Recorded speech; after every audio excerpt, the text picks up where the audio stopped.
With our basketball game, including our thriller of the night. Trae Young and the Hawks visiting the Celtics in Game 5, looking to keep their season alive. That's Trae Young. That's Jalen Brown. Wow. Let's pick this up in the fourth quarter. 6:14 to go. Celtics up 10. Brown hits the three from the wing. That puts the Celtics up 13. Guys wear masks, they wear shades, and no one, when they cross the half-court line, they just let them shoot. Here come the Hawks. They just let them shoot. A three from Trae Young. If Legs was still playing, Legs would be fine. I don't even know what's going on. Herm Edwards has hijacked the highlight. Where even are we? Play defense. Let them know, coach. That's a steal by Trae Young. Get him, Bucket. They just shoot. Hawks use a 12-0 run to tie the game at 1:11. 30 seconds to play now. Hawks with a 1-point lead. There's a jump ball at center court. Robert Williams tips it to Jason Tatum. Lobs it back to Williams for the slam. Celtics up by 1 with 25 seconds left. Good to go, right, Alan? Just get a stop. Don't foul. Whatever you do, don't foul, because you know he likes to draw fouls, and don't And Marcus Smart fouls him. Smart doesn't like the call, but it doesn't matter. Young's going to go to the free throw line. He's going to make both free throws. The Celtics then would make a couple free throws, put the Hawks back down 1. So Quinn Snyder, who are you going to give the ball to this time? I think I know. Trae now brings it across against Jalen Brown. Trae in the middle, fires the three. Bang! Trae Young just hit it with 1.8 to go. Trae Young has just stunned this crowd, folks. Trae Young has just stunned Boston. I mean, what are you going to do? The guy was just out of his mind. Well, you could guard him at half court. Great call. Half a second left. We'll get to that. Last chance for the Celtics. Smart gets it to Tatum, but he doesn't get the shot off in time. Young had 38 points, 13 assists. Hawks force Game 6. And the Hawks were down by 13 points with 6 minutes left and won the game. That's hard to do. Before Tuesday, teams facing elimination were 0-183 in the last 25 postseasons when trailing by that many points in the final 6 minutes of regulation. Wow.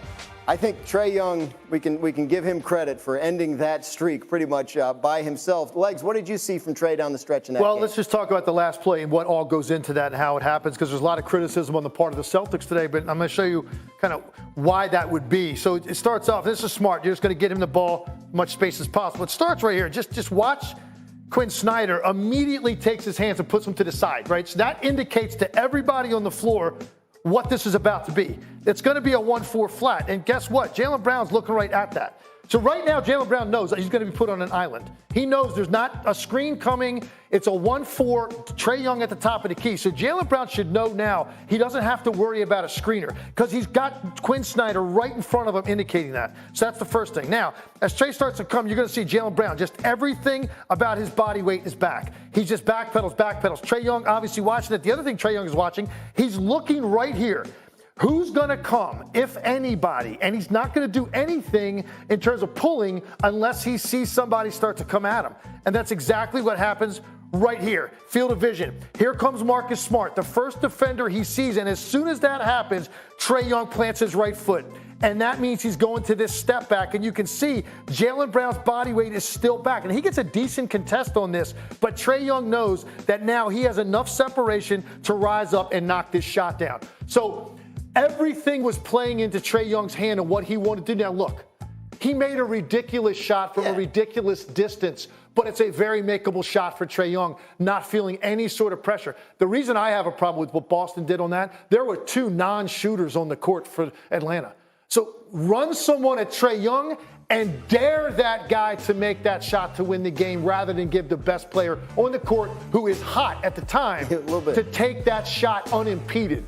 Yeah, look, I mean, I guess my question is, Alan, like that's a great breakdown, and we learn a lot from it, but how are they even in position to win? The Celtics were up, and I stress again, I've mentioned this, 13 points with 6 minutes to go. They should have put this in their pockets, right? Yeah, it's an amazing stat we were talking about in the green room before that was said on last night's broadcast. It's the first time in Boston Celtics playoff history, which goes back forever, that they have had a 10-point lead going into the fourth quarter at home and lost. Just think about that for a minute. They've played a couple of playoff games. They might have had a couple. They have a little bit of a history. So just think about that part of it, that they tend to, at home, close out games in series when they have that kind of a lead, which they did, and you mentioned it was 13 at one point. Jalen Brown used the word boneheaded when it came to some things that they did late in that game. Fouls that were called that they didn't need to take. Turnovers, some really just bad, lazy kind of passing The technical foul from Jason Tatum, which was completely unnecessary. It might have been a soft call, but when you bat the ball towards the official, you're going to get a tech. Yeah. That was not necessary as well. And it makes you go back and say to yourself, on the very same day that Ime Udoka, their former coach, took a job in Houston, their new coach who took the interim tag off of him this year, Joe Mazzulla, did not do a very good job closing out this game. Yeah, you know who was enjoying watching it was Joel Embiid. He and the Sixers have already advanced to the next round. They will play the winner of this series. So at the end of the game, he tweets, "This is some good hoops, hashtag Ice Trey." As a result of that game and Trae Young extending the series, Sixers are going to get another couple of days rest before the next round. And that's big for Embiid, who's trying to rest that knee. Is this a big blown opportunity for the Celtics? I think so. I think it opens up so many things. First of all, yes, Embiid gets to rest. Let's start there. You don't want that against Sixers. You want him to have had to play sooner rather than later. There's that. But legs, I mean, you know this better than anybody. Every game you play that is unnecessary opens up what? First of all, the Hawks in their last 3 games, the Celtics defense has been a myth. The Hawks are averaging 123 points a game in the last 3 games of this series. Maybe they figure something out. So you open up the opportunity to now have to play a Game 7 if they play well at home and continue to drop buckets on your defense. But I also worry about injuries. Oh, yeah? Unnecessary games. What if a guy gets hurt and now you're going to the second round and you have an injury that you could have avoided if you just finished this game? So true with this team in particular. Marcus Smart spends a lot of time on the floor, diving after loose balls, taking charges. Robert Williams is always iffy. When is he going to land after a block attempt? Is he going to grab his knee again? So you open it up to that, but you also open up just doubts. Like in your mind, like this is a 500 team without their second best player, and you are a team that thinks you're going to win a championship, and you can't close that game out with a double-digit lead going into the fourth quarter. So the doubts start to rise, the chatter around them, all of that is negative for them. I think the best statement they can make, go down to Atlanta, and they get Murray back and win that game by double digits on the road. You're going to hear people now start to have a new belief system in the Boston Celtics here. If that gets to a Game 7, they'll win that game. But the fact that they got taken that far, you're right. I would love to see the reaction of Philly last night at the sports bars when Trae Young made that shot last night. Sure, they were enjoying themselves. They're savvy. They know what that means for Embiid. That Game 6 in Atlanta is tomorrow night, so a quick turnaround for the Hawks and the Celtics. Maybe the Celtics can close it out. We'll obviously have much more NBA. He was dark. So the color of lifesavers? He was, by the way, Darth Vader. Vader means father in German. So Darth is like dark father. Max. Yes. I just want to ask you this.